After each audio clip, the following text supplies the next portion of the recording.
Shalom saudaraku, berjumpa lagi bersama dengan saya, Gembala Jemaat Gereja Isa Almasih Lawang Light Generation, dalam program Sapa Jemaat di Rumah.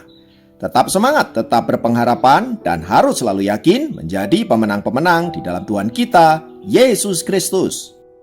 Firman Tuhan kali ini terambil dari Roma 4 ayat 18. Roma 4 ayat 18 berkata, sebab sekalipun tidak ada dasar untuk berharap, namun Abraham berharap juga dan percaya bahwa ia akan menjadi bapa banyak bangsa. Menurut yang telah difirmankan, demikianlah banyaknya nanti keturunanmu. Saudaraku, meskipun janji firman Tuhan itu sangat indah dan luar biasa, namun bukanlah hal yang mudah untuk menanti janji itu digenapi di dalam hidup Abraham. Dalam proses menanti janji itu digenapi, ada begitu banyak godaan dalam hidupnya. Dan salah satu godaan itu justru datang dari istrinya sendiri, Sarai. Ketika ia menjadi semakin tua dan tidak juga segera mengandung, ia mulai meragukan janji Allah itu. Itulah sebabnya ia meminta Abraham agar menghampiri hambanya Hagar, agar olehnya Sarai mendapat anak. Godaan ini begitu kuat sampai pada akhirnya Abraham menyerah dan mengikuti apa yang menjadi perkataan istrinya Sarai. Dalam kisah selanjutnya dituliskan bahwa memang akhirnya Abraham memiliki anak dari Hagar. Namun Tuhan berkata bahwa bukan anak itu yang disebut keturunannya. Itu artinya ia masih harus menunggu janji firman Tuhan yang telah diucapkan Allah kepada dirinya.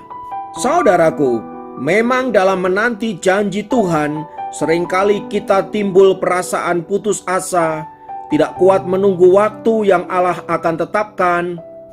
Dan sangat mungkin muncul pertanyaan-pertanyaan yang meragukan janji Allah itu.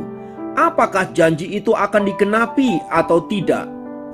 Bahkan rasa tidak percaya, khawatir, dan ketakutan atas janji Tuhan pun seringkali menyelimuti hidup kita. Tak terkecuali Abraham mengalami hal yang demikian. Namun yang luar biasa dari hidup seorang Abraham adalah bahwa sekalipun ia tidak punya dasar untuk berharap, dan bahwa usianya makin lanjut dan Sarai juga sudah mati haid, namun Abraham tetap percaya bahwa Tuhan akan menggenapi janjinya itu kepada dirinya, bahwa dia akan menjadi bapa bagi banyak bangsa. Itulah sebabnya tak heran Abraham disebut sebagai bapa orang beriman, karena ia memang memiliki iman yang teguh kepada janji Allah dan tetap menantikan janji itu digenapi dalam hidupnya, sekalipun ia harus menunggu begitu lama. Namun imannya tidak akan pernah goyah.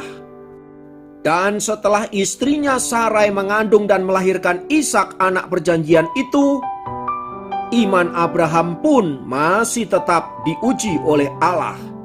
Allah meminta agar ia menyerahkan anak itu untuk disembelih dijadikan korban, dan Abraham menuruti permintaan Allah itu.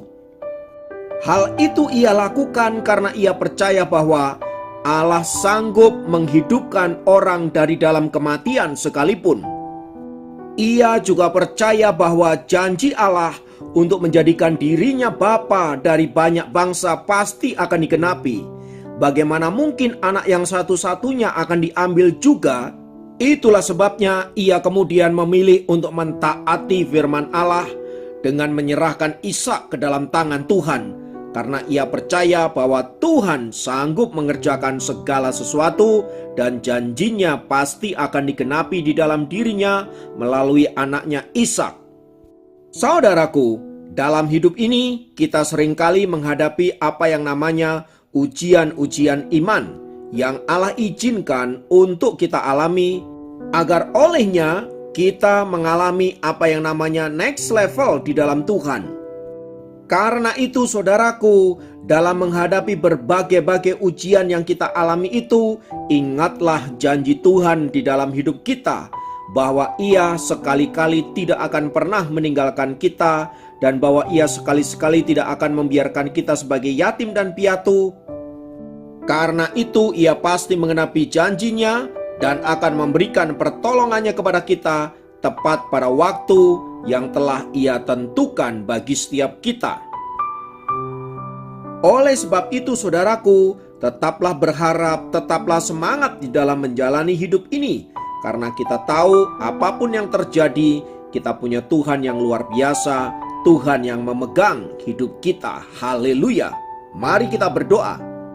Tuhan, terima kasih untuk janji kebenaran firman-Mu yang senantiasa menjadi kekuatan di dalam hidup kami. Ajar kami untuk tetap teguh berpegang kepada janji-janji firman-Mu, penyertaan-Mu dalam hidup kami. Dan ajarkan kami untuk senantiasa berjalan di dalam kehendak dan rencana-Mu, agar seluruh janji-janji-Mu itu dikenapi di dalam dan melalui kami. Olehnya, biarlah kami senantiasa memuliakan nama-Mu. Terima kasih Bapa untuk kebenaran firman-Mu. Kami naikkan ucapan syukur kami di dalam nama Tuhan Yesus. Haleluya. Amin. Demikian program Sapa Jemaat kali ini. Sampai jumpa dalam program Sapa Jemaat yang lain. Tuhan Yesus memberkati.